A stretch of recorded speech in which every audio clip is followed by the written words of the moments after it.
அதிமுக பொதுச் செயலாளர் எடப்பாடி பழனிசாமியின் வருகையை முன்னிட்டு ஸ்ரீரங்கத்தில் அதிமுகவினர் பேனர் வைத்துள்ளனர். போலீசார் இதனை எதிர்ப்பு தெரிவிக்கவே அந்த பகுதியில் சற்று நேரம் பரபரப்பானது ஏற்பட்டுள்ளது.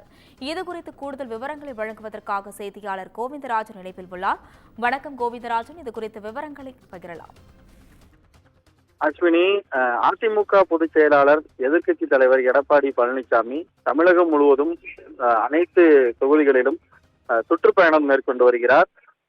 அப்பொழுது பொதுமக்களை சந்தித்து அதிமுகவின் திட்டங்கள் குறித்தும் தற்போதைய திமுகவின் திட்டங்கள் குறித்து குறைகளையும் எடுத்துரைத்து வருகிறார். அந்த வகையில் 3ஆம் கட்ட சுற்றுப்பயணமானது திருச்சியில் முடிவடைய இருக்கிறது. திருச்சியில் வருகின்ற 23, 24, 25 ஆகிய 3 நாட்கள் 9 சட்டமன்ற தொகுதிகளிலும் இந்த சுற்றுப்பயணத்தை மேற்கொள்ள இருக்கிறார்.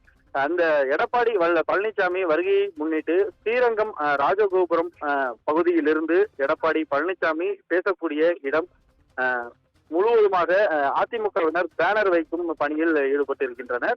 இந்த பேனர் வைக்கும் பணியானது நேற்று நடைபெற்ற நிலையில் அங்கு குறிப்பிட்ட இடத்தில் மட்டும்தான் பேனர் வைக்க வேண்டும், அனுமதி பெறாத இடத்தில் பேனர் வைக்கக்கூடாது என காவல்துறையினர் அறிவுறுத்தியதாக தெரிகிறது.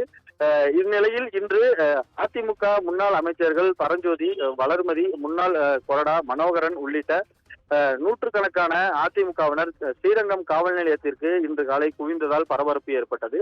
தொடர்ந்து இந்த பேனர் வைக்கும் பணியை தடுத்து நிறுத்தக்கூடாது என வலியுறுத்தி முறையிட்டனர். இந்நிலையில் ஸ்ரீரங்கம் காவல் நிலையத்தில் தங்களது கோரிக்கையை ஏற்கும் வரை பேச்சுவார்த்தை நடத்த வேண்டும் என வலியுறுத்தினர்.